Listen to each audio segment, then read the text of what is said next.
Now make this quick list and I'm going to finish. Number one, for us to really count on the future and to count on each other, here's a good list. Number one, morality, doing what's right. With Herbalife's marketing now and these incredible products we have, you know, doing it right is going to be so easy, there's going to be no reason for doing it wrong. There's no reason for making promises we can't fulfill. Here's what I learned early in my career. Always remember, whoever you're working with, this is what you want to occur later. That they found out it was easier than you said, and that it was more than you promised. Here's the key: better understated than overstated. When I wrote my first book, Seasons of Life, the picture in that book was really not the most flattering picture. And when some saw that picture, they said, "Mr. Rohn, surely you could have found a little better picture to put in that book." I said, "No, this one is fine, so that when I show up, I look better than the picture."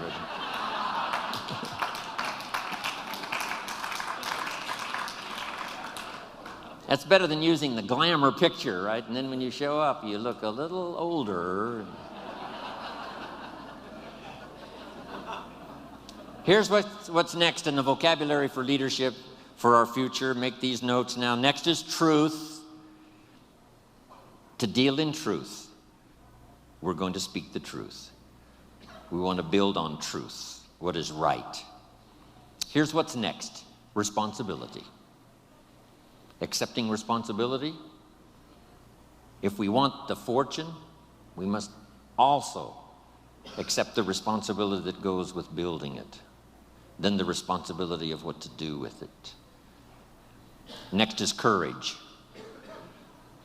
Courage is that unique quality Mark had after he conducted his first meeting, and everybody said, "We're not interested." Here's what he needed at that moment: courage. To do the second meeting. And at the second meeting, someone said yes. Your courage will be rewarded. There's no better place to place it than here. When you're discouraged with 3 in a row who say no, just remember, let your courage now show to talk to the next 3. Because out of the next 3, one may be the person that helps you become wealthy and rich. Public courage. Private courage, the courage when no one's around, when you make those resolves and decide for yourself you're going to do something, make some changes, whatever. Courage of thought. Here's an excellent one: courage to change. I have to work on this one. Courage to be silent when it would be better to listen than to talk. Here's a big one: courage to forgive. Here's an important one: courage to compromise. You give a little, I'll give a little, somehow we'll work it out. That's what Marcus and Alan had to do back in those earlier days. A bit of compromise with each other to make it work. They're still working on it.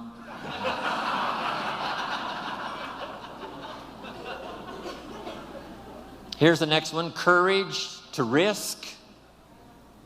That's what life really is all about. Not an undue risk, but risk.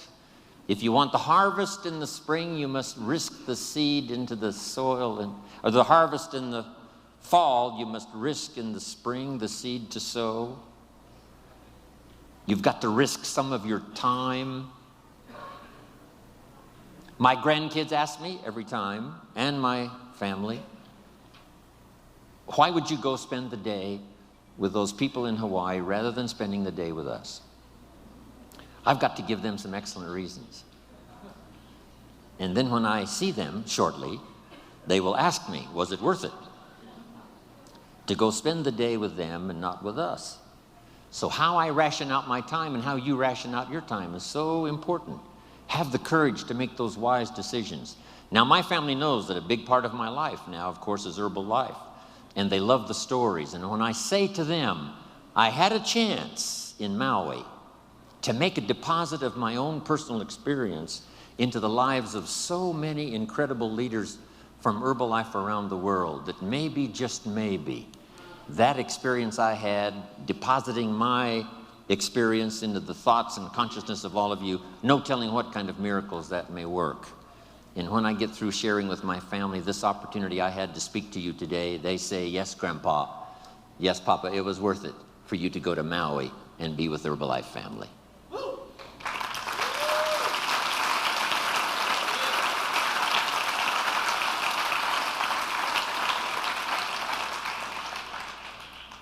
Here's the next part of the list.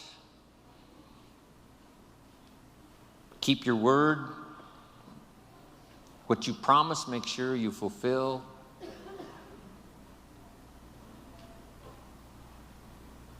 When I leave on a trip, home office hopefully sleeps well at night. When Jim Rohn's in India, when Jim Rohn is in South Africa, when Jim Rohn is in Europe, hopefully they sleep well. Not pacing the floor, wondered if I've shown up. I wanted Mark to have the feeling, as long as Jim Rohn's there, everything's going to be okay. We all should earn that kind of reputation. As long as you're there, it's going to be okay. If it's in your hands, it's in good hands. That's the key. Next, admit your mistakes. Sometimes you've got to admit them publicly. Sometimes you've got to admit them to each other. Here's the big one, to admit them to yourself. And then here's sometimes, this could be some of the greatest new beginnings, is when you say, I'm sorry. It's a chance to start all over. Next is dignity. Heart and soul. If we were going to use a model for some of these words, it would be Mark Hughes. He had the dignity. He had the heart and soul. Next is faith. Faith in God, faith in others, faith in your family. A big one is faith in yourself. Here's one we all knew Mark for: class of spirit, class of manners, class that understands position, place. Here's a unique one, a touch of humility.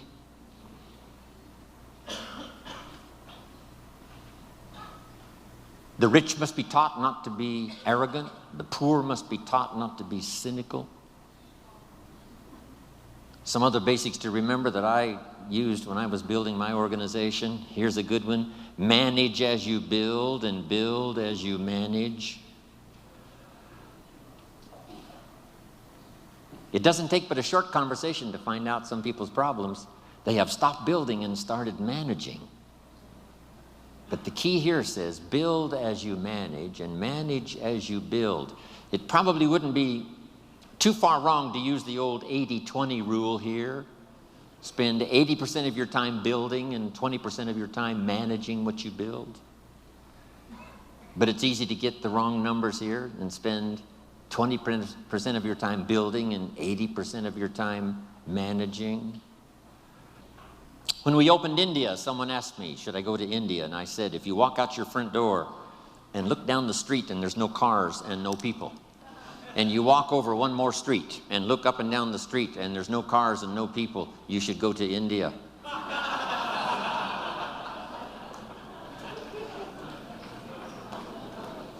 Let me give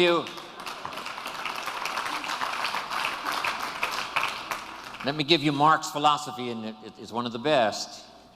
Mark recruited first line at home, and he built downline out of town. He never personally recruited outside of Southern California. He didn't go to Denver to recruit. He didn't go to Dallas to recruit, right? He didn't go to another country to recruit. He recruited, all of the people he personally recruited were within his scope, where he was.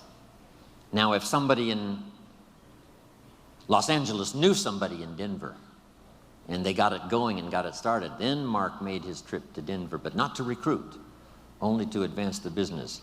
What a unique philosophy. And here's some of the wrap-up now. The philosophy that makes network marketing, Herbalife style, really fly.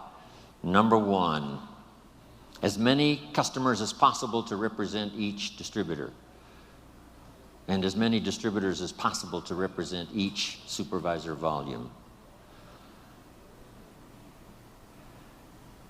Next, this one helped save my life.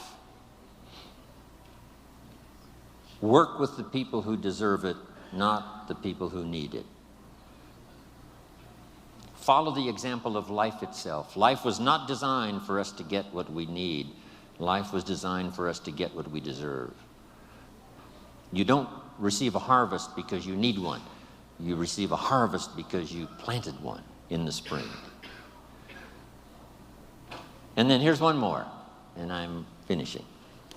I got about 12 of these finishes.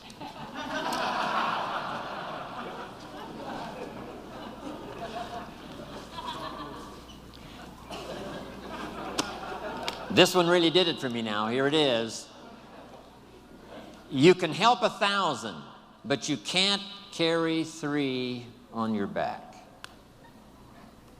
That helped to change my network marketing career. You can help 1,000, but you can't carry 3.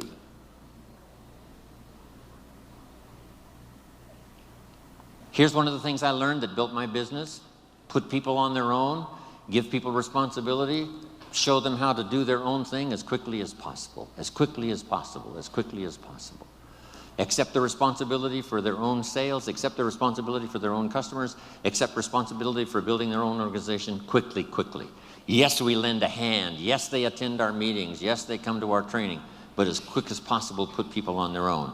It's what network marketing, it's what being in business for yourself is really all about. But it's easy to get trapped into spending too much time just helping or letting 2 or 3 climb on your back, use up all of your energy and time, and you have no more energy left for the 1,000 you could help.